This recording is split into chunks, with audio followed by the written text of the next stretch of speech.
And right now we are joined by Afi Johnson Paris, a partner with Fox Rothschild. We're talking about all things domestic, right? This question says, what is the rule if you separate but you own a house? Do you still own the house? Well, just because you separate it doesn't change who owns what. So if you owned it beforehand, you'll still own it. You'll go through the equitable distribution process to divide that house up between the two of you. This next question, my spouse and I have been separated since 2008. Is there such a thing as already divorced? Do I have to get a legal divorce?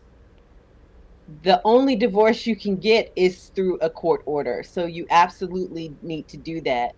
And the difficulty with waiting that long to handle your business, if you will, is it just makes it that much harder sometimes to find people, to divide assets. You really want to get on that and take care of it by getting a divorce.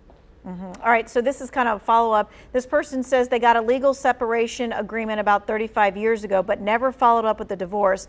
The ex is now in prison in another state. What does my ex have rights to as there is no divorce?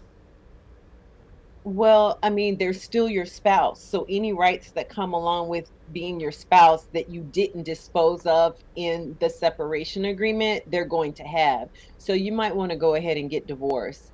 And so you need to file for divorce in the state where the ex is in prison or in the state where you're living? You can file in the state where you live. You just have to get them served. And since they're in prison, they're going to be easy to serve. They're in one spot. Okay, gotcha. All right, do you have to be separated for a year to file for divorce? Absolutely. A year and a day. So after you've been separated a year, that very next day, you're eligible to file. Okay, and let's talk about this caveat in North Carolina. You have to be living apart, right? Yes, you have to live separate and apart without the intent to get back together. So it can't be separate bedrooms. They're talking separate residences. Okay. What right, when both parents split, does the father have when he's the one with the kids and the mom just comes to get the kid to get money out of the dad? Um, the rights of the parents are equal. So whether it's the father or the mother, they would be no different. Um, and so that's a situation that you probably want to have a custody order put in place so you can define those rights. Okay. Does a godparent need to be documented? I'm guessing they're thinking that that's who they would will their child to, or something of that nature.